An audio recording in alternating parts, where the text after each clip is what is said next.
Thank you very much, Mike, and thank you to AM 940 WFAW, the Daily Jefferson County Union, the Chambers of Commerce, both Jefferson and Fort Atkinson, the Jefferson School District for hosting the event this evening, and all attending, and those that are listening at home. Let me just begin by saying I am certainly looking forward to the discussion tonight about the issues that are facing not only the state of Wisconsin, but I think the 13th state Senate seat. And certainly looking forward to the next 2 weeks so that we can once again make our cases clear and concise to the people of this district that we think that we're on the right track. And I personally would like to once again congratulate Lori Compas for her candidacy and look forward to a discussion on down the road about what are her specific positions and whether or not they're in line with what I think the people of the 13th District want to hear and certainly hold near and dear to their hearts. So thank you very much. Thank you, Senator. Ms. Compas? I'd like to add my thanks. Just a minute, is that good?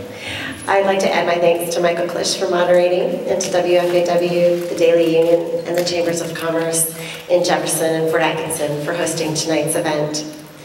Thanks to my family for their love and support, and to everyone who's chosen to attend or tune in. It's great to see that democracy is alive and well in the 13th Senate District. And I want to thank Senator Fitzgerald for accepting my invitation to debate. It took us over 20,000 signatures and a Senate challenge to get a chance to sit down and discuss these issues, but at last we're finally here. For those of you who don't know me, I live in Fort Atkinson with my husband, Eric, and our 2 kids, Tom and Anna, and I run my own small business. Running for such a prominent office might seem like an unusual step for a political newcomer, but actually it isn't unheard of. In fact, the senator never held public office before running for this same seat almost 20 years ago. His success has proven that it's possible for a novice to learn on the job and to serve honorably for many years. It's been quite a transition from concerned citizen to state Senate candidate. I began my campaign with a series of 8 evening listening sessions around the district. I used the comments and insights I heard from the session's participants to create my campaign platform. In the time since, I've been going door to door alongside the volunteers, visiting with business owners, and meeting with community leaders. If I haven't met you in person yet, be assured that I hope to meet you soon. This past weekend, the volunteers and I held an old-fashioned whistle-stop tour of 8 cities around the district, and we welcomed everyone from all walks of life and across the political spectrum. We talked about the values we all have in common, regardless of our political party. Values like honesty, compassion, and fairness, and how our shared commitment to those values can help us move past the divisiveness of the past year. It's been a long journey since all this started back in November, but people have told me time and again that it's a journey we had to make in order to protect our democracy and ensure that Wisconsin remains a great state in which to live and work. Over the course of this campaign and the petition drive, I've talked to hundreds, maybe even thousands of people around our district, and they've told me they want a senator who is honest and accessible. They want jobs, education, and affordable health care. They want to return to Wisconsin's best traditions of cooperation and civility in the legislature. And they want a voice in the Senate, someone who will listen to their concerns and carry those concerns to the Capitol. And now they've told me they want me to be that leader, and they want me to serve as their voice. I'm humbled by their faith in me, and their courage inspires my own. I look forward to tonight's discussion of the issues facing our district, and I thank you for the opportunity to serve. Thank you, Ms. Compas. First question, we'll get right to it. Senator Fitzgerald, limiting collective bargaining rights for state workers, was it good for the state, and would you do it again? Well, I guess to put it in perspective, I think that is the second set of reforms that was part of Act 10. First and foremost, it was something that had been discussed, I think, in and around Wisconsin for some time, and that was that public employees had been insulated from the downturn in the economy. The second set of reforms, and the long-term reforms, which were introduced by Governor Walker, was to change collective bargaining. And that goes back to 1971 when that final piece of collective bargaining was put in place. And since then, I think the tables have been tipped towards the public employee unions. This is a clawback on that. That's what those reforms are about. I think they are working right now, and certainly, not only myself, but the Republican legislators felt that it was time to do that. So, yeah, I believe I would do it again, and I believe that the Republican legislature would do it again. Thank you, Senator. Ms. Compas, limiting collective bargaining for state workers. Well, I'm reminded of the video that I think a lot of us have seen recently of the billionaire campaign donor begging Governor Walker to make Wisconsin a right-to-work state, hearing these statements. I think that collective bargaining is democracy in the workplace. It gives everyone a level playing field. And I've heard from a lot of people as I've traveled around the district that they feel demoralized now that their right to bargain collectively has been taken away. I've heard from prison guards who say that attacks are up and they don't have the right to go and negotiate their workplace safety rules anymore. It's not just about salary and benefits. I think that we can discuss cuts and concessions, but I think that everyone deserves a chance to come to the table. Thank you, Ms. Compas. Next question. Actions by the legislature last year for you, Ms. Compas.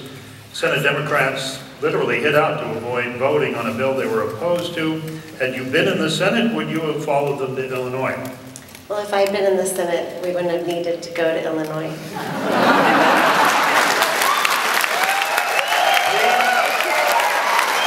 Hold your response until the end, please. We'd like to get as many questions in as possible in the next hour. Senator Fitzgerald. I guess I would ask Lori to answer the question. And at the time, I'm not going to ask it again. Refrain, please. I'm sorry, Senator. Go ahead. I would just ask Lori to answer the question. At the time, we had 19 seats in the state Senate. Ms. Compas, your response to that?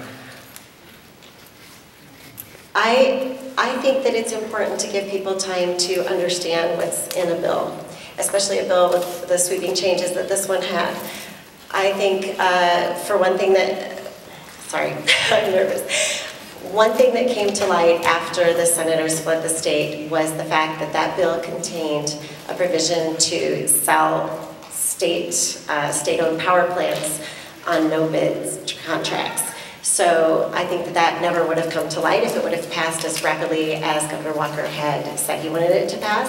So their fleeing the state gave people time to understand fully what was in that bill. There were a lot of things that upset people that they hadn't known about at first.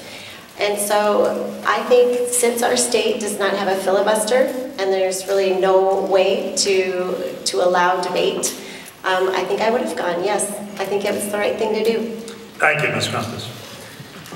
Senator Fitzgerald, Wisconsin has senior care, a bipartisan program that by most accounts is superior to and cheaper than Medicare and Badger Care for those who have no health care options. What is your plan for the future of these programs? Well, the first thing you have to realize is that the Wisconsin legislature goes hand in hand out to D.C. and asks for federal waivers.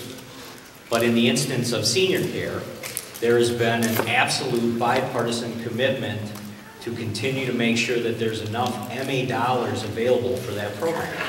That commitment continues, and I think it will be there into the future. Family care, same type of program, and ultimately Badger Care, which originally was a program for indigent children, then expanded to their parents, and then ultimately expanded based on a means test. All of these are part of the mix that is Wisconsin's MA system. We don't have full control over it as a Wisconsin legislature, but is there a commitment to it? Absolutely. $1.2 billion was added in this last budget to the Medicaid. Thank you, Senator Fitzgerald. Ms. Compas, senior care and Badger Care, your plans. Well, Senator Fitzgerald says there's a bipartisan commitment to senior care, but I recall Andy Jorgensen having to do a large petition drive to save senior care. So I question that. I also recall that the federal government actually told the current administration that it could not make the cuts that it wanted to make, or it would risk losing its federal funding. So actually, the current administration was forced by the federal government to fully fund these programs, or not to fund these programs to the levels they have. I found during the petition drive, a lot of us who carried the petition found during the petition drive that people were really devastated by the cuts to Badger Care that took effect in December. And that actually is why a big part of my platform is figuring out how we can restore those cuts to Badger Care.